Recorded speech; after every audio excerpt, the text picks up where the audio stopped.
ku mafaranga dufise igihugu kigerageza kikikokora kikaduha amafaranga yo kuzana igitoro tugifate nk'uko dutunganya amaraso yacu agendera mu buzima bwacu.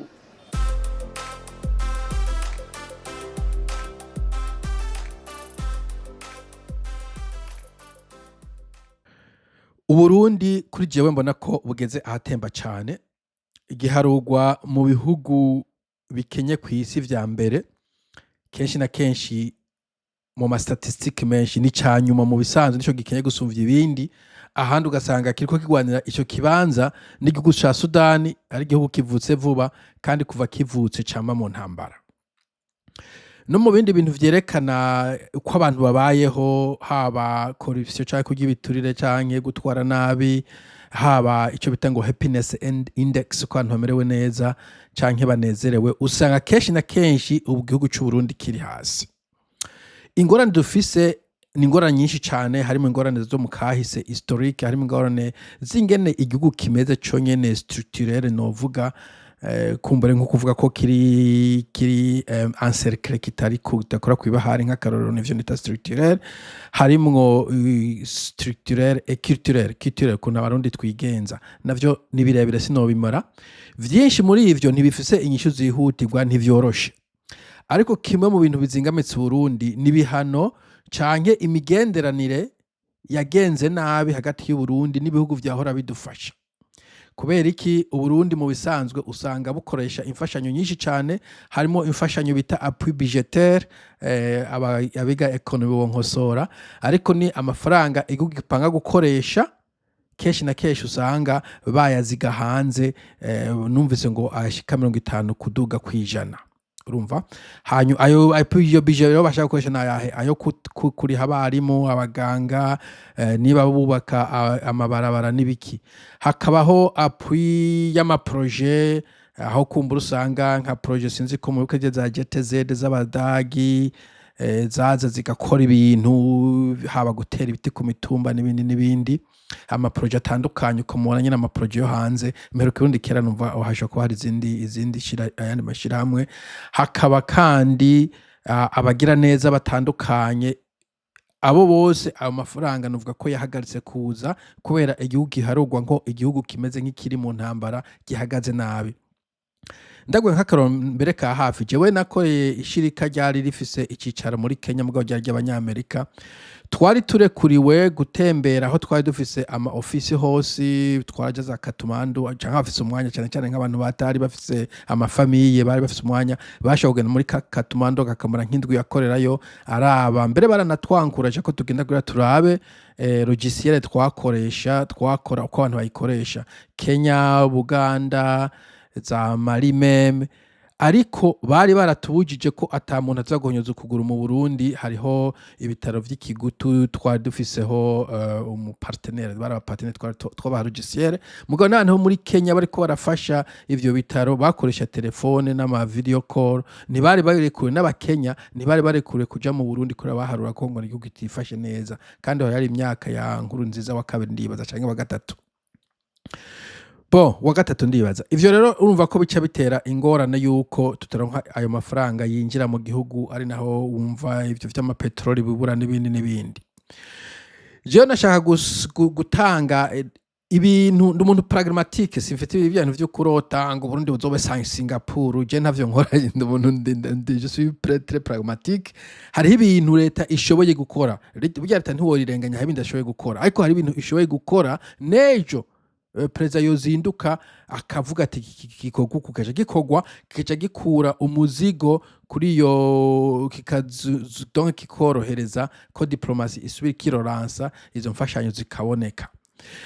Icambere kuko icatumye bazihagarika hanini nuko bavuga ko igihugu yo kihohotera abantu kitafise umutekano kwiye, ico gihe urumva baca bafata ko usanga hariho abalobbying, abantu bakora mu mashirika za na cyane nka za Amnesty International n'abandi, uvuga ati kubera iki muri kumufata amafaranga y'aba taxpayers bacu, abanyagihugu batanga amataxi, mugaca muja kuyahereza umuntu aja konona igihugu ciwiwe, umuntu adafise demokarasi mu gihugu ciwiwe. Rero kugira ivyo bishoboke nuko hoba ikintu cyo kubahiriza ubwigenge bwa kiremwa muntu cyo no kwita civil liberties no kugurura political space. Abanyamahanga ico kintu barakinsista ko mu gihe utari kura urikora neza bagufata nka North Korea bakakureka ukimenya.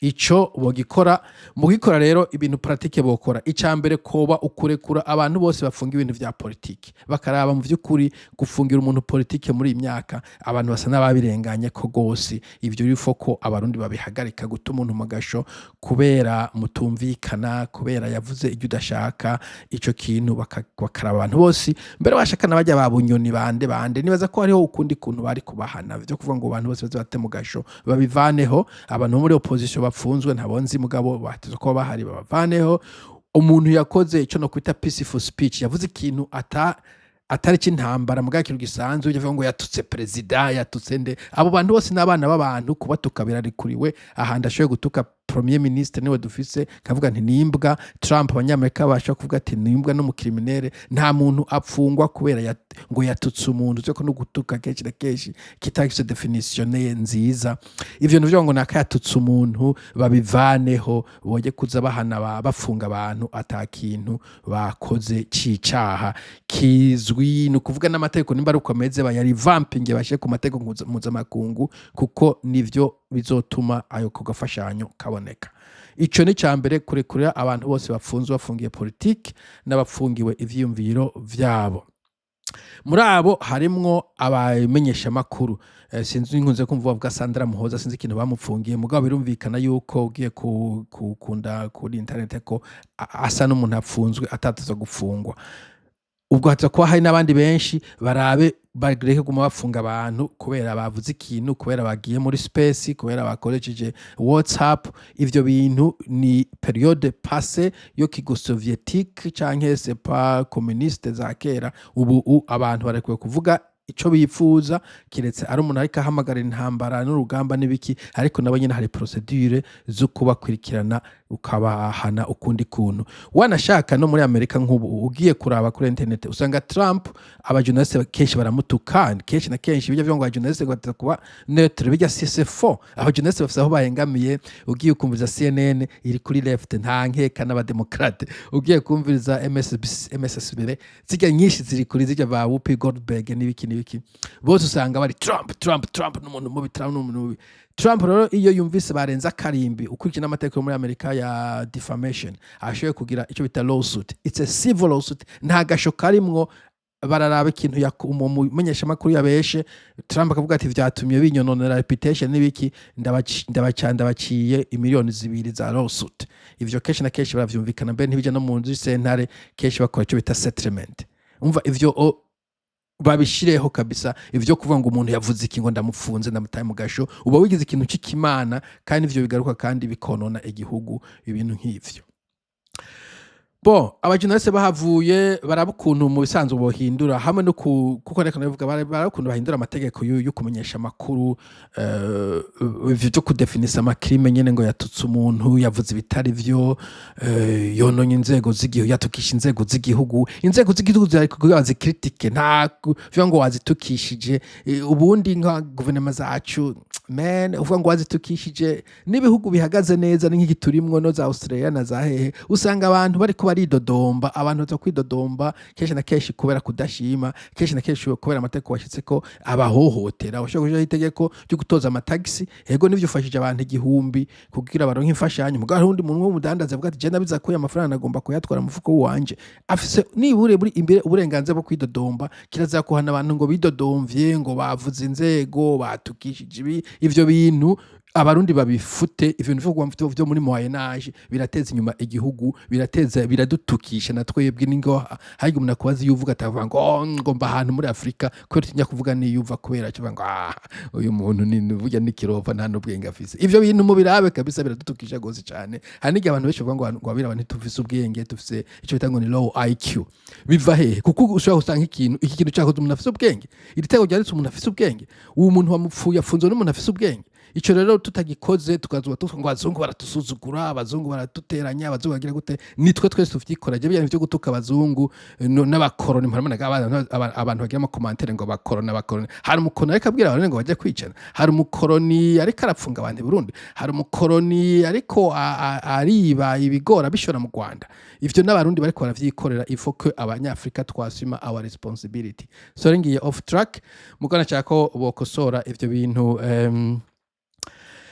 ivyo bintu vy'amategeko ameze nk'ayahohotera abantu no kubaka uburenganzira bwabo. Ikindi bakavanaho ibihano ku bantu bajya abantu bahunze. Hari abantu bahunze surtout na cyane mu myaka ya bicagiye cyo kuri kudeta cy'ibihumbi 2015 bacabomeka ibihano byo gupfa, byo kugira gute, byo gufunga ubuzima bwabo, gupfangira ntikirimo, byo byabo bajya ba Pacifique, bajya bande. Harimo abantu muri bajya mu bisanzwe ego nivyo ashobora kuba bahengamye nkuko nabivuze, ama ONG yose arahengamye nkuko nabivuze, nko muri Amerika, muri West yose, abantu bari muri West mu mpinyuza, ama ONG yose, la majorité y'ama ONG yose ari kuri left, ari à la gauche, n'aba gauchiste. Urumva bose n'aba gauchiste turabazi, izo zabaze kuva inzo nyine za HCR zandi bose n'aba gauchiste. Mugabo nta muntu turabizi tubikora ko uko nyene nta kundi. Ubwo rero aba Pacifique nta wobesha ngo ntibahengamye, bashaka kuba bahengamye, mugabo niko bimeze, abantu bagomba guhengama. Ntushaka kuvuga ngo umuntu kwahengamye reka nje ndamwica, bagomba guhengama, hanyuma nawe ugahengamira ahandi, hanyuma ukagora gahoro gahoro, ibintu bikagenda neza. Sivuga ngo abantu bose bagende bumvikana nk'intama, ico gihugu cyo bakigize uruhongore rw'intama, ico ntikizobaho. So ivyo bihano babivaneho, para kuvuga ngo bagira ikigongwe, no, kuko ugira ikigongwe umuntu yahanywe n'itegeko rigaragara. Bavaneho umuntu wese bazi yuko atakoze icaha, ari kuvuga gusa ngo yaratwiyamirije, yiyamirije ikingo ca gatatu, yavugiye hejuru, yagumuye abantu. Ivyo bintu n'amafuti yose no kubivanaho, nimba koko mushaka ko Uburundi butera imbere. Bo abo sinabavuga amazina bose je ntabonzi, mugabo ndazi nk'abanya abantu bahatunga Imana nyamba yariho Leonidas yaravugiye president. Come on man, dushaka gufata umuntu mwafatanije urugamba ukamunuga hanze ukamuta kubihano. Bamwe basinduhije ego n'umugumu fasa mu mugumutsi numu activiste muga gihugu kenaba activiste kugira ngo bagumutse cyo bita contre pouvoir canke checks and balances. Barakoreta iriki rakora neza, baze barayikebura. Abo bantu turabakeneye, sinduhije bya turamukeneye mu Burundi. Harimwo abantu bamugwengezo umutahanze nkande n'umuntu w'umunyamahoro akeneye gusa gutera karako k'igihugu cyo kwa avansa umuheza hanze koma. Ntivyumvikana kwandi n'umuntu umva ngo tanga guhunga kera mu 72 bari kwa muhigo uzokumviza igishinga nta ciwe. Bajyana turabakeneye mu gihugu. Bo bajya abantu even ba mukasi nabo no mopoza mukabana bakenewe mu gihugu kugira ngo afashe ko agumizaho leta igumuri balanced, idashobora kwikorera ivyishaka atacamira. Ivyo abantu tuba tubakeneye nta kubaheza hanze. Bo abo nabavuze. Ikindi bagasubizaho kandi ajya amaradiyo n'ajya ama organisation yahunze. Hashobora kuba hariho abakoze ibintu biri exagere, je ne sais pas, mugabo je ku ruhande rw'uwanje ama organisation menshi kwari kwiyamiriza twaziyeme manda ndemera. Harimo abari bahengama, ivyo ntitwobeshanya kuko bashobora kuba abagumutse kuri nkonzi za mugabo batari kuguma kuri buyoya. Ivyo ni ibintu bisanzwe ugomba kuvyemera uyuwana iyo urongoye abanyagihugu. Ni nk'ugiye n'abana wavyaye, hari umwana usanga umubwira uti nje gusanga amazi wavomye, agacegiye gukina umupira, agarutse uyu amazi yavanye yavomye, agaca kubwira izindi histoire, akubwira ko yakomeretse cyangwa ibintu bitumvikana. Abo babaho mu gihugu, nta kuntu uvuga ngo ahubwo abanyagihugu bose babintama. So ajya amashirika za fokode zande ba restoring bikorera icyakera, bajya ajya ama media. Nageze kumva kandi ntuzeye Antoine Kaburahe avuga ko ngo bamwagirije ko ngo yahamagaye umupuciste ku munsi wa puci. Yari umesha makuru tuzi, navuga w'injyamunyu w'umuvetera.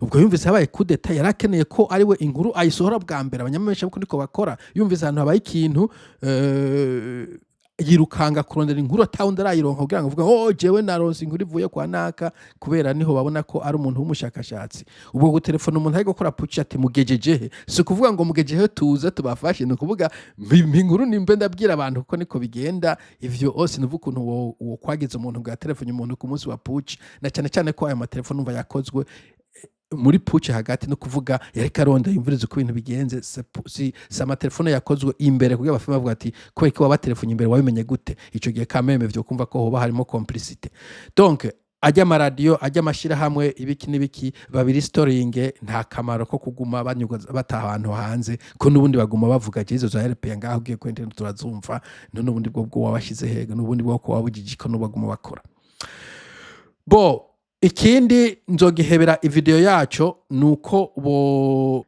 bavugurura voilà bavugurura imigenderanire n'u Rwanda n'Uburundi twamye turi abantu babakeba tuvyaruzanya n'ibiki boraba ukuntu ba restoringa ini diplomacy novuga universelle iyo nzokivuga ko iyindi video muga iki cyo hagati y'u Rwanda n'Uburundi nicateza kuhaba ibihugu bifise abantu bayitwara bafise ubwenge ndimwe bumva politike ariko iki ngora nzoga video yacu kugira ngo kuko ni byinshi mfise novuga ko ikindi barekure kandi abantu bafunzwe batateza kuba bafunzwe bo aba n'abantu benshi harimo bagenda bavuze bafunga ivya politike bafunga ibintu bavuze abantu bafunzwe bataciriwe imanza abantu bafunzwe abantu ivyaha barangije igifungo cyabo bakaguma mu busho abantu bafungiwe icyaha cyitwa ubusa ico cyacu ubusa cyavanyeho na Union Soviétique nta muntu agifungirwa ubusa ivyo bintu babivaneho ko umuntu aguma mu gasho ngo afungiwe ubusa ivyo ni ridicule donc bagera mu busho nuvuga ko bakubure bavaneho umuntu wese atagomba kuba mu gasho bagende mu miryango yabo bafashe kurima bafashe kuvuga igihugu ciza ko nkaje umfunze personnellement antuka sino vyongora ko ndakubabarira umfunze nkaje mfise abana ngasiga umugore n'abana mu nzu nkaje hano mu gashonerirwa nigonze ngasiba ku kazi ngasiba kuvuga ivyo ndiko ndavuga nka umugore agatangura ya man kuko baravyongora ndakubwiza ukuri donc abantu muri ko murapfunga ntibazobabarira kandi n'amafame yabo ntazobabarira yego murakunze kuvuga ngo tubabarirane n'ibiki mugabo bya kenshi na kenshi victime kubabarira biragora ubwo kiragira ko umugore tuguma twongeza aba victime mu gihugu abo dufise barabaye bo ikindi novuga ariko kitoroshe ndaciye nzogifatira video yaco nivyo guhagarika kuroga imitwe y'abajeune ico no kwita indoctrination donc kwendoctrina urwaruka na cyane ivyo bintu vy'imbonerakure kihave ikintu c'imbonerakure kihave nzovuga indi video uvuze imbonerakure abantu bo hanze benshi bumva intera hamwe bisounding the same thing ikintu ko amamirise menshi tuzi muri Afrika ahantu habaye ama genocide ni mu Rwanda no muri Darfur ico givuga amamirise imbana y'intera hamwe bakavuga n'amamirise bajanjawide uvuze ko no mu Burundi tu proche y'u Rwanda hari izindi milise isoundinga nyizina soundinga nk'imbonerakure abantu bumva yuko atakindi iyo milise ikora kandi kubera no hanze atama milise dufise nta kuntu ushobora gusigura ngo nugwara ngo rukoriko vy'iterambere ibikorwa vy'iterambere bifise ministeri yayo ibikoresha ico kintu muze mura ico kintu kigomba kuvaho kugira ngo gitere imbere bo iki kameme navuze ko bon nzovuga ko indi video ndende kuri iki ni kirekire cyane bijyana vyose by'ingona ifoko ko wabihagarika s'il vous plaît.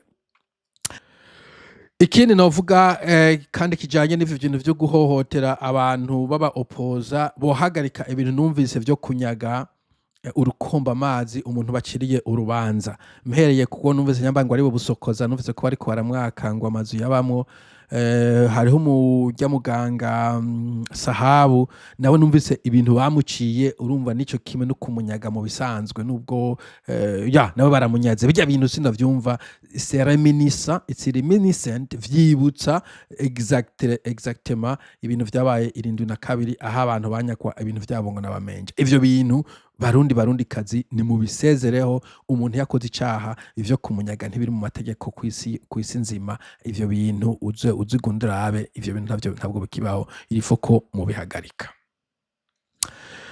bo ikindi gishogikiwe gukora vyihutirwa no kuraba ukuntu impunzi zohunguka navuze cyane bajya abantu baba bari hejuru ariko nabajya abantu baboreye muri za Mahama mu Rwanda abandi bari muri sepaza na Kivale mu za Buganda ubwo ntihabuze n'abari za Kenya hariya mu Bugaragwa muri Tanzania barahari la majorité n'abantu bo muri 2015 hamwe n'abahunze nibaza bari ku ruhande rwa Gwasa canke FNL bajya abantu nta mpamvu yuko boba bariko bavundira mu makambi muri iki gihe muba muriko kandi mwongereza ubukene n'inzigo mu bantu. Iki abantu benshi bakeneye kutaha, ubu hanze haragoye, n'abagiye i Burayi usanga bigora kuronka impapuro, niyo bazironse usanga ubuzima ntibworoshe. Natwe tumaze imyaka 30 ino 20 n'iyindi usanga bitoroshe.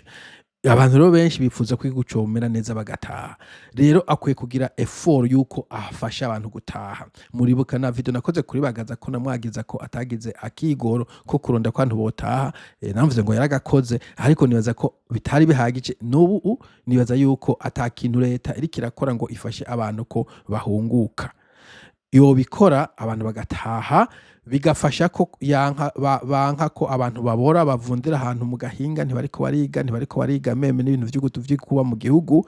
Bigafasha ko banka ko abantu bava babarokite bakaja mu migwi batagomba kujamo. Naheze kumva rimere ko mu makamba mamwe baja gutora abantu bakajana muri Kongo babahaye amadolari 100 cyangwa amajana ngahe kugwana. Umva nk'abo bantu ntana patriotism bakoresheje, bagiye gusa guca amafaranga, mugabo bagiye kwiga kurasa. Uzobashira he bamaze kwiga kurasa no kuronka ibintu ari uko bafise inkoho? Bizogora ko ubasubiza mu humva, bizosaba ko usanga ufise ikibazo cyo kureintegra abantu babaye radicalize. Speaking of radicalization, kandi hayo radicalization iri kuba kuri internet, iba bajare ba bwegeri. Ubwo abantu baba ariko baravyumviriza kubera iki kenshi na kenshi usanga nk'impunzi atakindi bafise bakora, ukashusanga buri mu gatondo gushaka ku mugoroba ariko yumviriza bwegeri. Abo bahutu n'ibigorye n'abashumba ntibatuza kuba no mu gihugu cacu. Ego nivyo amina. Ugasanga nyuma y'imyaka 5 abantu bumviriza ubwo butumwa, iyo gospel numva ninka patira bari karapreachinga, abantu azogiye bavyemate koko none ko baduhejeje hanze ntaje nayo conclusion notira. Ico kintu boba bakigabanije. Nibwo kandi kuko navuze hariyo iyo negativite ihari ku banyamahanga, ko abantu bari hanze ndabizi nk'abo ba Pacifique n'abandi murumva ko abantu dume bari hanze iyo igihugu kimeze nabi nibo baja kugira ama petitions, no kuvuga sinya impapuro ati kubera iki mu rugika umfasha mu Burundi, nibo amose keza bashobora gusaba ibihano Burundi. Ivyo birashoboka kandi biroroshe. No nka Amnesty International isinye petition na leta irayikora, kuko kenshi na kenshi leta ivuga ati nta kwiga nditiranya n'abanyagihugu bantu uyu mugabo niba ashaka gukora ivyo abandi bateye imbere bakora, ntacyo dufise cyo kumufasha. Nivyo nashaka kuvuga. Hari vyinshi byokorwa, ariko nibaza ko ivyo ari ibintu mbona vyoroshe gukora. Nejo bundi ashobora kuzinduka ati reka dutangure processus, hanyuma bimwe ko ari nk'ufyonda kabuto bikabirakozwe. Ibindi vyose processus yo kumvikana n'amamodalite atari make n'amagaranties, ariko ivyo bidakozwe, ivyo byo kuguma abantu bataratamba ngo tuzobafyonda tuzobagira gute, bavyina kuri internet, bavyina ku mateleviziyo, ivyo biguma nta hantu bizoshikana igihugu. Je vous rassure. Sawa rero muke munsi mwiza, tuzosubira.